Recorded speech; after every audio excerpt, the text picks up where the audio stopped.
दोस्तों KGF KGF KGF everyone likes KGF. मानो सबके ऊपर केजीएफ का भूखा चढ़ गया है। दिवाली का पटाखा अब थिएटर की बाहर फूट रही है। पर क्या आप केजीएफ की असली स्टोरी जानते हो? क्या वाकई में केजीएफ से सोना निकलता था? और क्या है ये केजीएफ जिसके ऊपर ये पूरी फिल्म बनी? और क्या आज भी यहाँ के लोग केजीएफ से सोना निकलता है? सभी प्रश्नों का उत्तर मिलेगा इस वीडियो में, तो वीडियो को एंड तक जरूर देखें।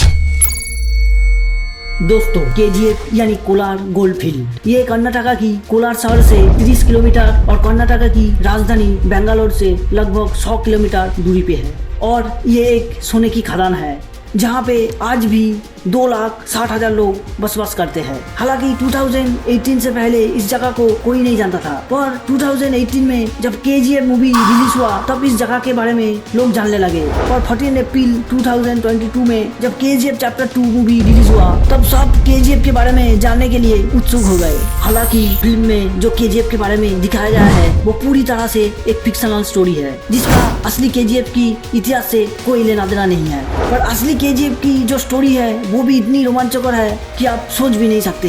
दोस्तों केजीएफ यानी कोलार गोल्डफील्ड एक समय भारत का सबसे बड़ा सोने की खदान हुआ करता था, जिसके अंदर से 900 टन से भी अधिक सोना निकाला जा चुका था। और इसलिए दक्षिण अफ्रीका की पोनेंग गोल्ड माइंस के बाद कोलार गोल्डफील्ड को दुनिया की दूसरी बड़ी सोने की खदानों की गिनती में गिना जाता था। माना जाता है कि इस खदान में सोने की खोज किंगडम ऑफ मैसूर की समय से ही शुरू हो गई थी, लेकिन उस समय टेक्नोलॉजी की इतनी तरक्की ना होने की वजह से यहाँ पे माइनिंग का काम शुरू नहीं किया जा सका। पर भारत में ब्रिटिश राज आने के बाद 1871 में माइकल लेबल नाम की एक रिटायर्ड ब्रिटिश फौजी को जब पता चला कि यहाँ पे सोने की खदान है, तब माइकल ने कुछ सालों तक इस जगह पे सर्वे करा और खुदाई का काम चालू रखा। और एक समय माइकल इस जगह पे सोने खोजने पर कामयाब हो गए। और इसके बाद 1875 में माइकल ने यहाँ पे माइनिंग करने के लिए सरकार से भी परमिशन हासिल कर लिया। अब जब कोलार गोल्डफील्ड एक बड़ा माइनिंग रीजन बन गया तब माइकल के पास इतना भी पैसा नहीं था कि वो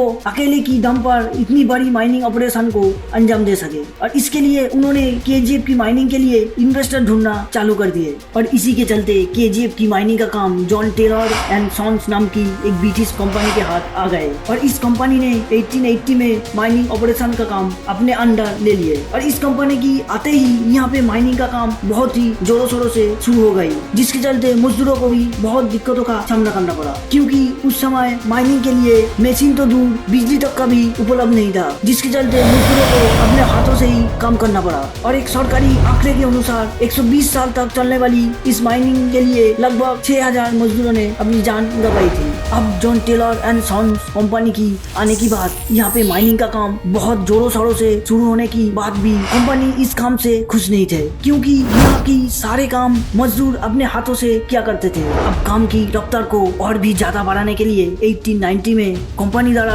यहाँ पे उस समय की सबसे आधुनिक मशीन लगाई गई। और ये मशीन इतनी एडवांस थी कि यहाँ पर अगले 100 साल तक यानी 1990 तक इन्हीं मशीनों से यहाँ से माइनिंग का काम चलती रही। और इस दौरान कंपनी को बिजली का भी जरूरत महसूस होने लगी, क्योंकि इस माइंस के अंदर बहुत ज्यादा अंधेरा थी। और इस बिजली की जरूरत को पूरा करने के लिए यहाँ पे देश का पहला हाइड्रो इलेक्ट्रिक पावर प्लांट लगाया गया, जिसे कावेरी इलेक्ट्रिक पावर प्लांट के नाम से भी जाना जाता है। जरा सोचिए, जिस समय दुनिया की ज्यादातर हिस्सों में बिजली पहुंच भी नहीं पाती थी, उस समय कोलार गोल्डफील्ड्स में पूरी तरह से बिजली आ गई थी। सिर्फ इतना ही नहीं, माइनिंग मशीनों को फिल्टर के लिए जिस पानी की जरूरत थी उस जरूरत को पूरा करने के लिए कोलार गोल्डफील्ड के बेतमंगला टाउन के अंदर एक बहुत बड़ा आर्टिफिशियल झील भी बनाया गया। और इसकी वजह से ही केजीएफ भारत का 95% सोना प्रोडक्शन करने वाला एकमात्र गोल्ड माइनिंग स्टेशन बन गया। और जिसके कारण देखते ही देखते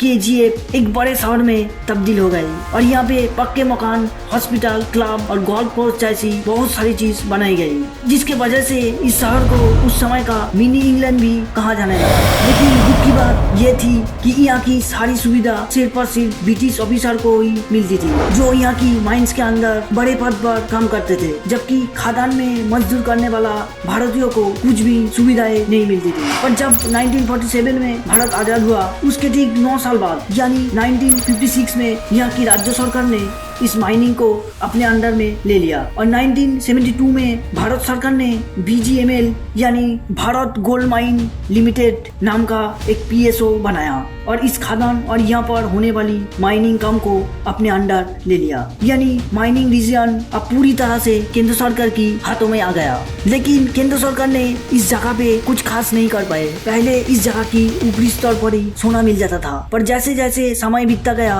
वैसे वैसे यहाँ की माइनिंग और भी गहरा होता गया और जब तक भारत सरकार ने इस माइनिंग को अपने हाथों लिया तब तक इसकी माइनिंग 3 किलोमीटर की गहराई तक पहुँच गई, जिसकी वजह से यहाँ पर काम करना इंसानों के लिए मुश्किल हो गया क्योंकि खादान के अंदर जो टेम्परेचर थी वो 50 डिग्री सेल्सियस तक पहुंच गई थी, जिसकी वजह से लोगों का मौत भी होने लगी। और ऐसा वक्त आया कि माइनिंग को बंद करने की नौबत होने लगा और तो और यहाँ पे सोने की उत्पादन भी कम होने लगा क्योंकि शुरुआत में जहाँ 1 टन धूल से 45 ग्राम सोना निकलता था वहीं पे 1990 के बाद सिर्फ 3 ग्राम ही मिलने लगा और इतने कम सोने की निकलने की वजह से ही BGML को लगातार नुकसान का सामना करना पड़ा और साथ ही खादान की गहराई ज्यादा होने के कारण से प्रोडक्शन कॉस्ट भी बढ़ने लगा, जिसकी वजह से प्रॉफिट की परिमाण बहुत ही कम होने लगा और इसी की वजह से साल 2001 में इस माइन को हमेशा के लिए बंद कर दिया गया, जिसके चलते यहाँ पर रहने वाले लोगों पर इसका असर काफी बुरा पड़ा क्योंकि जो लोग इन खादानों में काम करता था वो लोग रातों रात बेरोजगार हो गया और खादान बंद होने की वजह से यहाँ पर बिजली और पानी मिलना बहुत ही मुश्किल हो गई। सिर्फ यही नहीं, माइनिंग से निकलने वाली जो वेस्ट थी उसकी वजह से यहाँ की वातावरण अब धीरे धीरे नष्ट होने लगी, जिसके चलते यहाँ पे रहने वाली लोगों को हेल्थ इशू का भी सामना करना पड़ा। जिस जगह को सुख सुविधाओं के कारण एक समय मिनी इंग्लैंड कहा जा रहा था वही जगह अब रातों रात रेगिस्तान में तब्दील हो गई। तो दोस्तों ये थी KGF की असली स्टोरी और KGF की रियल स्टोरी और रील स्टोरी में कौन सा स्टोरी आपको ज्यादा अच्छा लगा ये आप कमेंट पे जरूर बताना और वीडियो को थोड़ा सा भी अच्छा लगा हो लाइक जरूर करना। बस आज के लिए इतना ही। अगर वीडियो को थोड़ा सा भी अच्छा लगा हो तो दोस्तों के साथ जरूर शेयर करना और खूब सारा कमेंट करना और हाँ, ये सब्सक्राइब वाला बटन को अनलॉक जरूर करना क्योंकि ये बिल्कुल फ्री है। और एक बात, जाते जाते ये मंदिर की घंटी जरूर बजाना।